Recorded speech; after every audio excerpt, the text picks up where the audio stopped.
بسم اللہ الرحمن الرحیم۔ السلام علیکم۔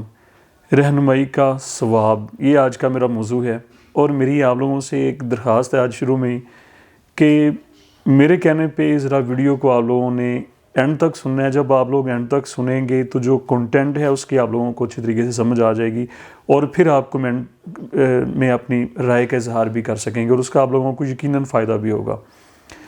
اچھا، اب میں اپنے موضوع کی طرف آ جاتا ہوں۔ انسان کی اگر ہم بات کریں تو انسان کے معاملات جو ہیں وہ بڑے ہی عجیب ہیں۔ آپ لوگوں نے پریشان نہیں ہونا، میں اس کی وضاحت کرتا ہوں۔ دیکھیں، جس طرح ہم آپ لوگوں کو مثالیں دے کے سمجھاتے ہیں کہ بچوں، تصویر کے دو رخ ہوتے ہیں، ایک ہمیں نظر آ رہا ہوتا ہے اور ایک اس کی ڈارک سائڈ ہوتی ہے، یہ پردے کے پیچھے والا سین ہوتا ہے جو ہمیں نظر نہیں آ رہا ہوتا۔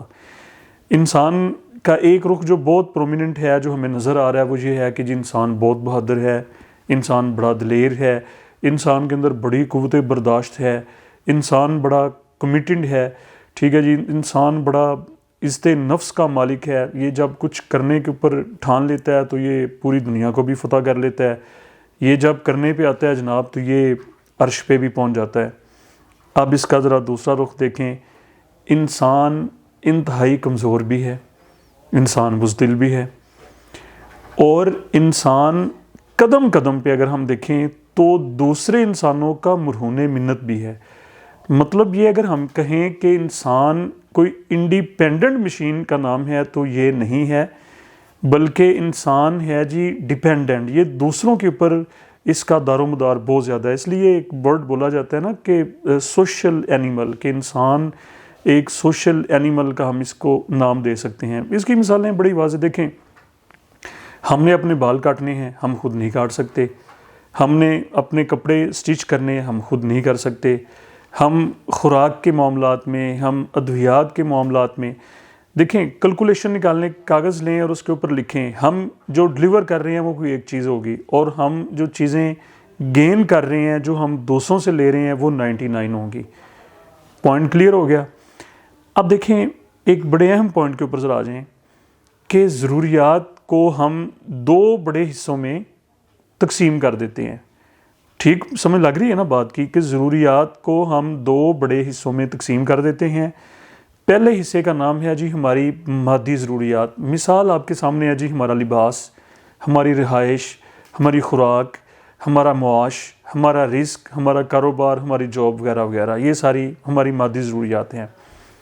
اب جو سب سے اہم چیز، اور یہ بالخصوص یہ اسٹوڈنٹس کے لیے کہ سب سے اہم ضرورت میں اس کو کہوں گا، وہ یہ ہے جی کہ ہماری ذہنی یا فکری ضرورت۔ اب دیکھیں، ایک نوجوان یا ایک بچہ جو ہوتا ہے وہ ایک کچے برتن کی طرح ہوتا ہے، اور اس کے ذہن میں جو بننے والے جو خیالات ہیں، اس کے ذہن میں ابھرنے والے جو آئیڈیاز ہیں، ان کو میچور کرنے کے لیے، ان کو پریکٹیکل زندگی میں ڈیلیور کرنے کے لیے، اس کا بھرپور آؤٹ پٹ لینے کے لیے، اس کے لیے ایک کامل کی ضرورت ہوتی ہے، ایک استاد کی ضرورت ہوتی ہے، ایک مرشد کی ضرورت ہوتی ہے، ایک رہنما کی کہہ لیجیے ضرورت ہوتی ہے۔ دیکھیں، اس کی بڑی اہم مثال، ہم جب کوئی اپنے گارڈن میں پودا لگاتے ہیں تو وہ پودا اپنا زور لگا رہا ہوتا ہے، لیکن اس کے فلاور لینے کے لیے، اس کا پھول لینے کے لیے اس کو مالی کی ضرورت ہوتی ہے۔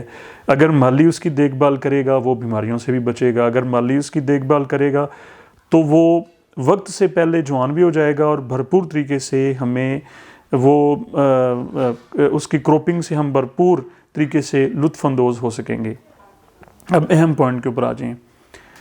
دیکھیں، سرکار دو عالم صلی اللہ علیہ وآلہ وسلم نے ارشاد فرمایا کہ جب کوئی انسان دوسرے کسی بندے کی ضرورت پوری کرنے کی کوشش کرتا ہے، اس کی حاجت پوری کرنے کی، کوئی کام کرنے کی کوشش کرتا ہے، کسی نے دوائی لینے کے لیے جانا ہے، آپ اس کے ساتھ چلے جائیں، کسی کو پانی کی ضرورت ہے، آپ اس کو پانی کا گلاس پلا دیں، کوئی کسی کا چھوٹا موٹا کام ہے، کس نے جناب کوئی اس کو لیکچر سمجھ نہیں آ رہا، اس نے آگے کس پروگرام میں ایڈمیشن لینا ہے، کس یونیورسٹی میں جانا ہے وغیرہ وغیرہ، تو یہ تھوڑی سی اچھی اور پازیٹیو گائیڈ لائن، اگر کوئی پریشان ہے تو اس کو تھوڑا سا دلاسا، اس کو تھوڑا سا حوصلہ کہ وقتی اچھا مشکلات کے بغیر کبھی کوئی انسان کامیاب ہوا ہی نہیں، یہ تھوڑا سا اگر آپ بتا دیں تو ہو سکتا ہے وہ انسان مشکل سے باہر آ جائے۔ تو بہرحال سرکار دو عالم صلی اللہ علیہ وسلم نے فرمایا کہ جب کوئی انسان دوسرے مسلمان بھائی کی ضرورت پوری کرنے کی کوشش کرتا ہے، وہ چاہے اس کا کام ہو یا نہ ہو، یہ تو اس کی قسمت ہے،